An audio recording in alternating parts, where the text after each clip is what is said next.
बिहार का चुनाव घोषित हो गया है। बिहार की जनता जो है वो तैयार है। अब तो सिर्फ नीतीश कुमार जी का सिलेक्शन होना बाकी है, इलेक्शन तो हो चुका। एनडीए के अंदर चिराग पासवान रहेंगे या छोड़ देंगे, अभी ये साफ नहीं है। इसी तरीके से उपेंद्र कुशवाहा, उनकी पार्टी यूपीए में रहेगी कि नहीं रहेगी, वो भी अभी तक साफ नहीं है। निर्णय अब लेना है मुझको, साथियों ने मुझको अधिकृत किया है। और ये चुनाव इसलिए भी महत्वपूर्ण हो जाता है, पिछली बार बोल के, कि इस बार महागठबंधन नहीं है, इस बार यूपीए गठबंधन है।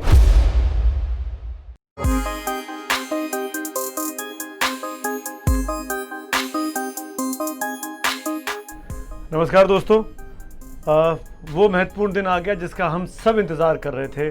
बहुत हो चुका ड्रग, बहुत हो चुका सुशांत सिंह राजपूत का केस और रिया चक्रवर्ती पर लांछन लगाना। हिंदुस्तान की आवाम वाकई में सच्ची बात जानना चाहती है, और सच्ची बात है कि आवाम को जो चीज़ें असर डालती हैं उनके ऊपर, वो होता है सरकारें और सरकार के कार्यक्रम। बिहार का चुनाव घोषित हो गया है। बिहार का चुनाव 3 चरणों में होने जा रहा है, और ये सिर्फ बिहार की बात नहीं है। बिहार से जुड़े हुए लोग हिंदुस्तान भर में रहते हैं, या फिर ऐसे कह लीजिए दुनिया भर में रहते हैं, और सबकी दिलचस्पी है ये जानने में कि कोरोना काल में इतना बड़ा चुनाव होने जा रहा है, क्या उसके लिए भारत जैसा एक ऐसा देश जो विकासशील कैटेगरी में आता है, क्या उसके लिए तैयार है? क्या हम सोशल डिस्टेंसिंग के नियमों का पालन कर लेंगे? अगर chief election commissioner Sunil Arora साहब की बातें माने तो साफ लगता है कि बहुत बड़े लेवल पर एक मैसिव तैयारी की गई है, और वो खुद कहते हैं अरोड़ा साहब कि ये दुनिया का कोरोना काल का सबसे बड़ा चुनाव है, और इसीलिए कोरोना किसी को ना फैले इंतजाम भी इलेक्शन कमीशन कर रहा है। सुनते हैं अरोड़ा साहब को। Nomination form and affidavit can now be filled up online and printout submitted to RO. Offline is also allowed, but online is also been introduced. Candidates can also seek electoral certification digitally. The number of persons accompanying a candidate for submission of nomination has been restricted to 2. I repeat 2. And the number of vehicles shall be restricted to 2. I repeat 2. Door-to-door campaigning has been restricted to 5 persons, including the candidate. Road shows are allowed, subject to the convoy being broken after every 5 vehicles. All election meetings and gatherings will have to adhere strictly to the health and safety protocols and shall be monitored at all levels by the election and health machinery in the field in the various districts of Bihar. 3 चरणों में चुनाव होने वाला है। 3 तारीखें आपके सामने हैं। 10 नवंबर को नतीजे आएंगे, और 10 नवंबर को ये साफ हो जाएगा कि बिहार में अगला मुख्यमंत्री नीतीश कुमार ही रहने वाले हैं, या कोई एक नया चेहरा मुख्यमंत्री के तौर पर राज्य को मिलने वाला है। आज की तारीख में, इस वक्त जब मैं आपसे बात कर रहा हूँ 25 सितंबर को, तो मैं ये कह सकता हूँ कि अभी चीज़ें साफ नहीं हैं। अलायंसेस को लेकर कौन जीतेगा कौन नहीं जीतेगा, ये आप भी जानना चाहते हैं, ये मैं भी जानना चाहता हूँ, और ये खुद नीतीश कुमार और तेजस्वी यादव भी जानना चाहते होंगे कि 10 नवंबर को किसका पलड़ा भारी रहेगा। इसीलिए आपके सामने ये नक्शा है, बिहार का नक्शा। बिहार को हम एबीपी न्यूज़ के लोगों ने 5 हिस्सों में बांट दिया है। ये इलाका जो आप देख पा रहे हैं, इसको हम अंग प्रदेश कह रहे हैं। इसमें 7 ज़िले आते हैं। कुल लोकसभा सीटें 5 हैं, और इस इलाके में 27 विधानसभा सीटें हैं। ये सीमांचल का इलाका है, बॉर्डर, यहाँ नेपाल ऊपर लग जाता है, सीमांचल होता है बॉर्डर, तो ये इसलिए को सीमांचल कहते हैं। इस इलाके में 4 ज़िले हैं, 4 लोकसभा सीट हैं और 24 विधानसभा सीटें हैं। तीसरा और महत्वपूर्ण इलाका है मिथिलांचल का, जो कि आप बिहार का, आप जिसको बीच का हिस्सा कह सकते हैं, जो कि बहुत इस वक्त सबके लिए, हर पार्टी के लिए बहुत इंपॉर्टेंट बना हुआ है। 7 ज़िले हैं, 8 लोकसभा सीटें हैं और 50 यहाँ पे विधानसभा सीटें हैं।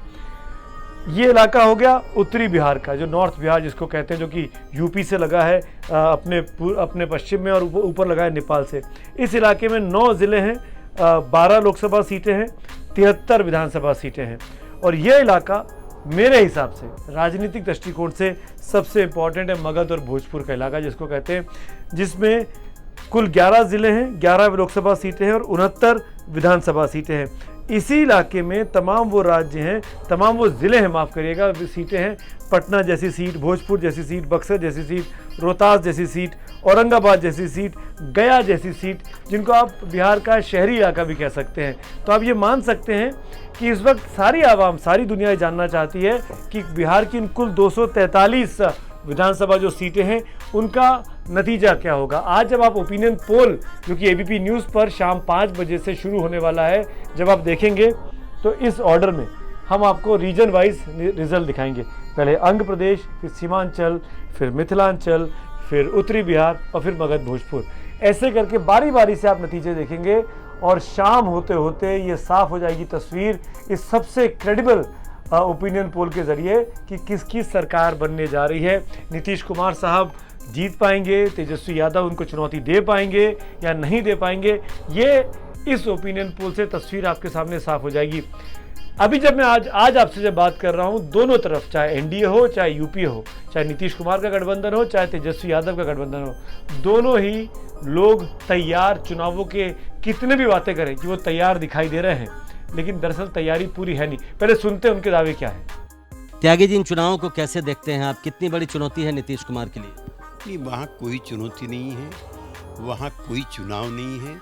वहाँ बिहार की जनता पहले ही चुनाव कर चुकी है। अब तो सिर्फ नीतीश कुमार जी का सिलेक्शन होना बाकी है, इलेक्शन तो हो चुका है। बिहार की जनता जो है वो तैयार है, चाहे किसान हो, चाहे मजदूर हो, चाहे नौजवान बेरोजगार हो या बिहार का गरीब हो, बिहार की जनता ने तय कर लिया है कि इस बार परिवर्तन होकर के रहेगा। चुनाव आयोग ने आज जो चुनाव की घोषणा करी है उसका हम स्वागत करते हैं। चुनाव लोकतंत्र का पर्व होता है और लोकतंत्र के इस पर्व में सभी लोग ज़्यादा से ज़्यादा मतदान करें। चुनाव की घोषणा हो गई है, हम सब चुनाव में लगेंगे। जनता जगी हुई है और जगाएंगे। कोरोना है, कोरोना से भी बचेंगे, लोकतंत्र पर्व को भी मनाएंगे। मैं तैयारी नहीं इसलिए कह रहा हूं कि एनडीए के अंदर चिराग पासवान रहेंगे या छोड़ देंगे, अभी ये साफ नहीं है। इसी तरीके से उपेंद्र कुशवाहा जो यूपीए में चले गए थे, जो बीजेपी को छोड़ के बाकायदा नीतीश कुमार के साथ गए, राहुल गांधी के साथ मुलाकात हुई, उनकी पार्टी यूपीए में रहेगी कि नहीं रहेगी वो भी अभी तक साफ नहीं है। कल उनकी पार्टी के कार्यक्रम में उनके लोगों ने उपेंद्र कुशवाहा को मुख्यमंत्री बनाने की बात कर दी है। ये तमाम जो परिस्थिति है आज महागठबंधन में, उन परिस्थितियों पर विचार करते हुए पार्टी ने मुझको अधिकृत किया है कि आप जो भी निर्णय लीजिए, हम आपके निर्णय के साथ हैं और रहेंगे। तो छोटी पार्टियां जो हैं उनमें अभी भी एक समता नहीं दिखाई दी है। और ख़ास बात ये भी आपको बता दूं कि बीजेपी और जेडीयू, नड्डा साहब और नीतीश कुमार साहब के बीच तो मुलाकातें हो रही हैं, एक अलायंसेस की बात चल रही है, लेकिन दूसरी तरफ अगर हम आरजेडी और कांग्रेस की बातें करें तो वहाँ से अलायंसेस को लेकर अभी तक चीज़ें क्लियर नहीं है। तेजस्वी यादव बड़े भाई के रोल में आरजेडी को देखना चाहते हैं। कांग्रेस पार्टी ज़्यादा सीटें मांग रही है, पिछली बार कांग्रेस की अच्छी सीटें जीती थी। और ये चुनाव इसलिए भी महत्वपूर्ण हो जाता है पिछली बार बोल के कि इस बार महागठबंधन नहीं है, इस बार यूपीए गठबंधन है, उनका मुकाबला एनडीए से है। लालू नीतीश साथ साथ लड़े थे 5 साल पहले, उनके साथ प्रशांत कुमार जैसा पीके जैसा एक स्ट्रेटजिस्ट था जो इस बार इन चुनावों में दूर है। वो गठबंधन टूट चुका है, नीतीश कुमार वापस बीजेपी के पास आ चुके हैं, लालू यादव फिर कांग्रेस के खेमे में जा चुके हैं, हालांकि वो कांग्रेस के साथी थे। तो अब नीतीश कुमार के बगैर चुनाव लड़ना है तेजस्वी यादव को। और लालू यादव जो इस चुनाव का सबसे बड़ा चेहरा है वो जेल में है, उनकी बेल को अभी तक परमिशन नहीं मिली है। तो इन परिस्थितियों में आरजेडी क्या नीतीश कुमार जैसे मुख्यमंत्री को, जो 15 साल से मुख्यमंत्री है, बैक टू बैक चुनाव जीतते आ रहे हैं, क्या उनको डिसलॉज कर पाएगी, क्या उनको हिला पाएगी? ये अगर आपको जानना है तो शाम को 5 बजे से एबीपी न्यूज़ के यूट्यूब चैनल पर, एबीपी न्यूज़ के ट्विटर हैंडल पर, एबीपी न्यूज़ के फेसबुक पेज पर और एबीपी न्यूज़ के टीवी चैनल पर ज़रूर मेरे साथ जुड़िएगा। ये तमाम नतीजे सबसे पहले ओपिनियन पोल के अगर कहीं दिखेंगे क्रेडिबल तौर पर तो वो सिर्फ और सिर्फ मेरे साथ दिखेंगे। शुक्रिया।